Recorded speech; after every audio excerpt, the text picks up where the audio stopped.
Welcome to the Digital Coliseum, where the gladiators are armed with pie charts, the crowd is a Twitch chat screaming, "Socialism now," and the prize is a fleeting moment of clout before the algorithm buries you. Social Security is so expensive because the only way we ensure the well-being and longevity of our retired folks is through a, Wall Street investment scheme where the younger people pay for the older people, and we don't engage in any kind of broad across-the-board subsidization. Rather than just providing people what we need, we save up money so that we can give corporations the exorbitant prices they charge for what they would end up needing. It's not workable. Pentagon spending, give me the pie chart. Give me the pie chart. We love pie charts, don't we, folks? Here, U.S. government spending, year-to-date 2025, category, Social Security, National Defense, Health, Net Interest, Medicare, Income Security, Veterans Benefits and Services. It's just, look at how tiny all the stuff Republicans want to cut is, All the stuff down here. Education, training, employment, social services, natural resources and environment, transportation, other. It's not a pie chart. I'm disappointed. I'm disappointed too, to be honest with you, Social Security is the big one. Then national defense, health, net interest, Medicare. The net interest is, of course, on our debt. You got Social Security, national defense, health, Medicare. Medicare is kind of health anyway. To be fair, they've been gunning for Social Security since at least Bush Jr. It's a bad system, but obviously it's not like they've replaced it with anything better. Here's pie charts. I do like the pie charts. I am a pie chart boy, I do love my delicious pies. Yeah, for the mandatory spending. Do you think people on the left don't talk enough about this? People on the left are saying, we should cut the military budget. We should cut the military budget. Discretionary spending is a tiny fraction of the federal spending. The big spending is over here in Social Security, unemployment, labor, Medicare, and health. This right here combined is more than 4 trillion every year. The military is less than 1 trillion. Past a point, it's you gotta focus on where the money actually is. But Republicans just want to get rid of the system rather than making it not this. I don't know. We gotta raise taxes. Yeah, that's part of it. Defense spending has actually been declining as a percent of GDP for decades. That's true. Yeah. The mandatory spending has been rapidly outpacing, growing, They're terrified. They'll be misconstrued as being against those programs. Yeah. I don't know. Kind of the thing is, though, we pay specific taxes to fund Social Security. Yeah. But it doesn't have to be that way, right? It's a very rooted system, but we could make things better. You would probably have to deficit spend like crazy to roll out a new system that would replace Social Security. But you could do it, Medicare for all would be step number 1, by the way. Medicare for all would be step number 1. We could also make them worse. Yeah, I suppose that's true. The military slice here just isn't that big compared to a lot of other stuff. I'm not sure exactly how much you can cut for Social Security compared to Medicaid. The big problem with Social Security is that the government should not be subsidizing people's existences via just giving them the money, leaving aside all the other problems with Social Security, right? Via just giving them the money to pay for the stuff. How expensive is Social Security when rent for senior people is $1,400 a month at one of those tiny care facilities? You know what I mean?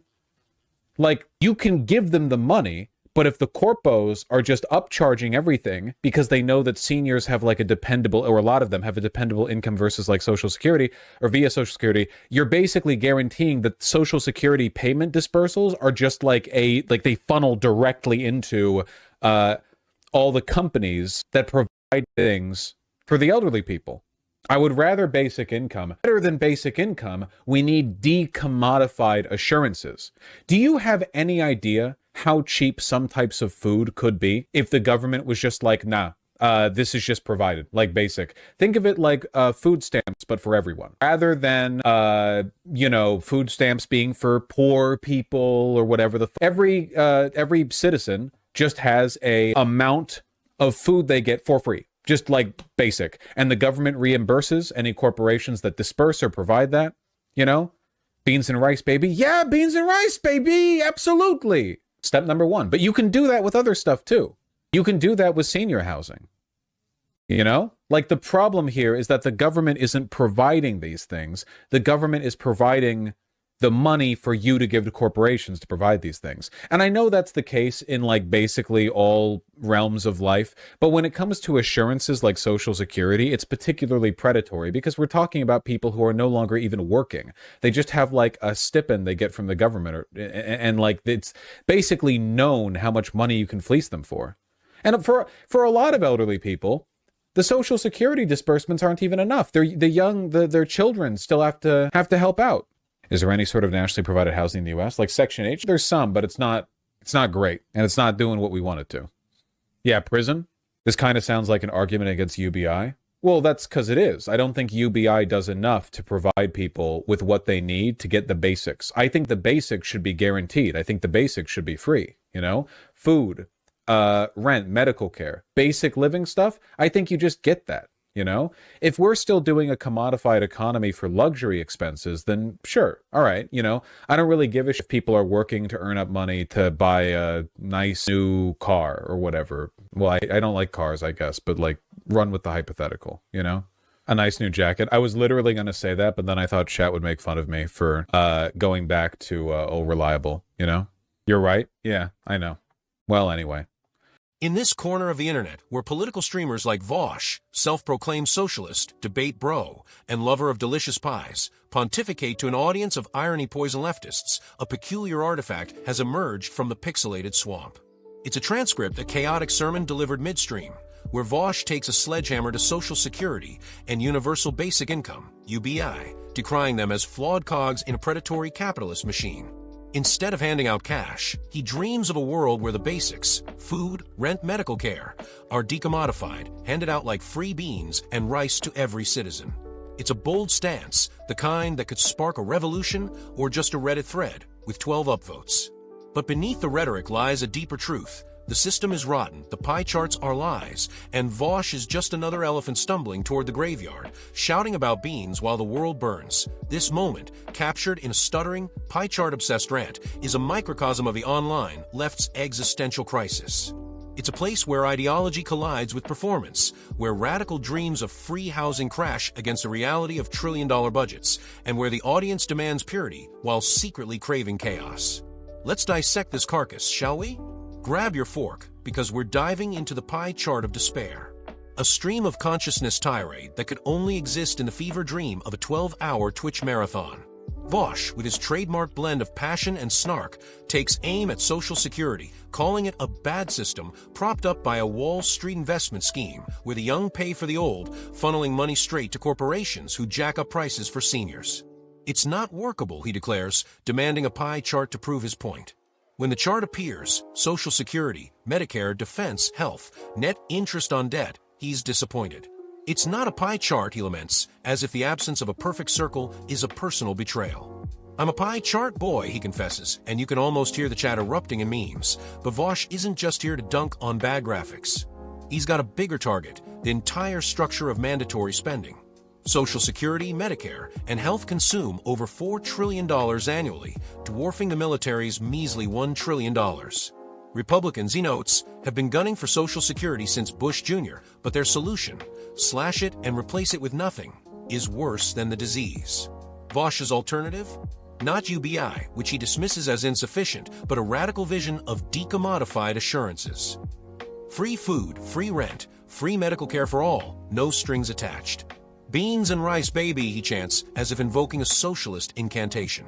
It's a dream of a world where the government doesn't just hand you cash to pay predatory corporations. It hands you the goods directly, cutting out the middleman and sticking it to the landlords and big pharma. Vaush, chaotic, idealistic, and teetering on the edge of absurdity. It's the kind of performance that makes you wonder if he's a revolutionary or a stand-up comic who wandered into a poli-sci lecture. But it's also a window into the rotten heart of the online left, where big ideas are shouted into the void, pie charts are fetishized, and the audience is as likely to clip your worst moment as they are to donate $5. To understand this, we need to peel back the layers of this digital onion, starting with the man himself. His rejection of UBI is even more telling. UBI, the darling of tech bros and Andrew Yang stans, is supposed to be the ultimate safety net, cash in hand, no questions asked. But Vaush sees it as a half measure, a band-aid on a broken system that still lets corporations gouge the vulnerable. The basics should be free, he insists, dreaming of a world where food stamps aren't just for the poor, but for everyone. It's a bold vision, but it's also a gamble. By rejecting UBI, he's alienating a chunk of his audience, the ones who see cash payments as the gateway to freedom. By rejecting Social Security, he's picking a fight with the sacred cow of the American left. It's a classic Vaush move: take a stance, light a match, and watch the chat burn. But here's the catch: Vaush's plan is a fantasy. Decommodifying food, housing, and healthcare would require a complete overhaul of the economy, a level of political will that doesn't exist in a country where Congress can't even pass a budget without a shutdown. Vaush knows this. He admits you need to deficit spend like crazy to make it work, but he doesn't care. His job isn't to draft legislation. It's to inspire, to provoke, to make the chat spam based in all caps. And in that sense, he's succeeding. The transcript is a performance, a chaotic symphony of rage and hope, delivered by a man who knows the system is broken but can't resist dancing in its ruins. This is where my nihilistic lens comes into play. Vaush's rejection of UBI isn't just a policy stance, it's a rejection of the fantasy that capitalism can be fixed with a few tweaks. He sees the rot, corporations fleecing the vulnerable, governments enabling it, and he wants to burn it all down. But he's also trapped in the same system he critiques, streaming for hours to an audience that's as likely to clip his mistakes as to donate. The irony is delicious: a socialist railing against commodification while commodifying his own rage for clout. It's the kind of contradiction that the elephant graveyard would savor, a reminder that even the purest ideals are tainted by the game. This dynamic is the rotten heart of the online left. Fans don't just consume content, they police it. They demand purity, clarity, and memeable moments, and they're quick to turn on their idols when they falter. Vaush's rejection of Social Security and UBI is a risky move because it challenges the left's sacred cows. Social Security is untouchable, a legacy of the New Deal that even conservatives hesitate to attack. UBI is the internet's favorite utopian dream, a symbol of progressive ambition. By dismissing both, Vaush is inviting the mob's wrath, betting that his charisma and pie chart fetish will keep them on his side. I would see this as the ultimate expression of the internet's absurdity. A man shouting radical ideas into a void, knowing that his audience is as likely to betray him as to cheer him. The fans aren't here for truth, they're here for spectacle. They want the pie chart, the quip, the viral moment. And Vaush, for all his flaws, knows how to give it to them. He's not just a streamer. He's a ringmaster, juggling ideology and irony in a circus where the only rule is to keep the crowd entertained. But the dream is fleeting. The federal budget, with its $4 trillion in mandatory spending, is a monument to the system's inertia. Social Security, Medicare, and health aren't just programs, they're institutions baked into the fabric of American life. Dismantling them would require a revolution, and Vaush, for all his bluster, isn't leading one. He's streaming to a few thousand viewers, preaching to a choir that's as likely to meme him as to march with him. The pie chart he loves so much? It's a lie, a simplification of a system too complex for any one man to change.